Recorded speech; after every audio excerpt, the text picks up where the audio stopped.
guys, nag-snow na dito sa amin. Kaya ayan, papakita ko sa inyo.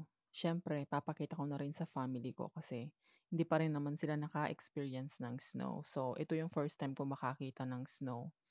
Dati, ano, pinagdarasal ko pa na sana mag-snow na para naman maka-experience na ako ng snow. Diyos ko, ngayong nag-snow na nga, parang ayoko na ng snow kasi ang lamig. Tapos, ito na nga ang daan, medyo madulas pa kasi nagyayelo siya.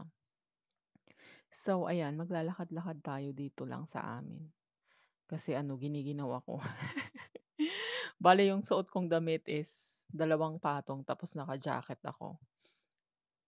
Ayan, may dalawang patong ng damit sa loob yan. Tapos yung jacket ko sa ibabaw. Ayan, so ang lamig niya. Ano na, tanghali na. Kaninang umaga, maaga kaming umalis kasi pumunta kami ng Pennsylvania para i-check yung heater doon kung gumagana ba siya.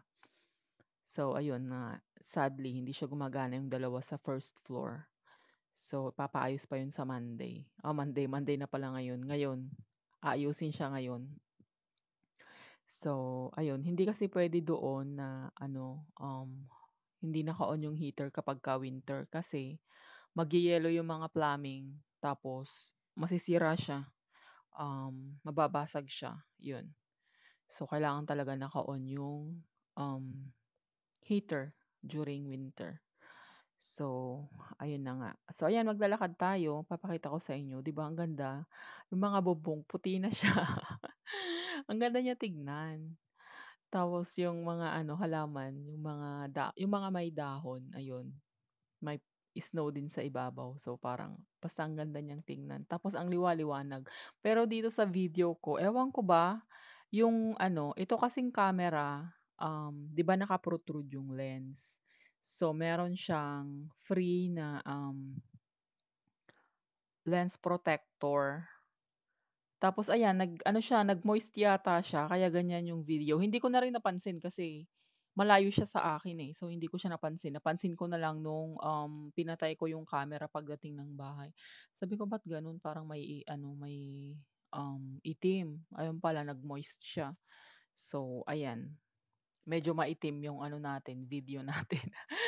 Pero sa ano, sa actual diyaan, ang super liwanag kasi nga 'di ba puti tapos nagre-reflect siya. So, ang liwa-liwanag diyan. So, ayan na nga guys, oh. Hanggang diyan lang ako sa ano, sa may malapit sa pool kasi hindi kaya ng mga paa ko kasi ang rubber shoes ko parang tela lang siya 'di ba? So, parang ano, nagfi-freeze yung mga ano ko, mga daliri ng paa ko kaya yan hanggang diyan lang ako yan, makikita niyo iikot na ako. Pabalik ng bahay. So, gusto ko lang ipakita sa family ko and sa inyo na din yung mga nanonood diyan, kung ano bang itsura dito kapagka may snow. So, ayan. O, 'di ba ang ganda? Ang ganda pero ang lamig guys, sobrang lamig. Ayan, naka-gloves na ako niyan. So, ayan, samahan niyo lang ako sa aking paglalakad-lakad. Ganito ang buhay dito sa Amerika, guys. Tingnan niyo naman, wala man lang katsismisan dito. Ayan, so dito kapagka ano, dati nung summer tsaka nung autumn, madaming naglalakad, mga matatanda, ganyan, yung mga may aso, nilalakad yung mga aso nila. Marami kang masasalubong dito sa daan. Ngayon wala akong nakikita. Kasi nga siyempre malamig, 'di ba? Ayan. Maganda naman dito, pero ang mga tao parang laging busy. Ayun, so ako lang yata yung hindi busy dito. Ako lang yata yung laging nasa bahay lang. So ayan, sana mag-ano na, mag-summer na or spring para makapaglakad-lakad na ulit tayo at makapag-vlog dito. Napanood niyo ba yung mga vlog ko dati dito na naglalakad-lakad ako dito? Yan, iniikot ko 'tong buong community tapos pumupunta ako dun sa truck. Ay, ewan ko lang pala sa Facebook ko yata yung na-upload. Hindi ko yata na-upload sa YouTube yung mga video na yun. Pero hahanapin ko, baka i-upload ko din siya dito. So, ayan guys. Yung mga hindi pa nakakita ng snow, ano, para lang siyang ano, kinudkod na yelo.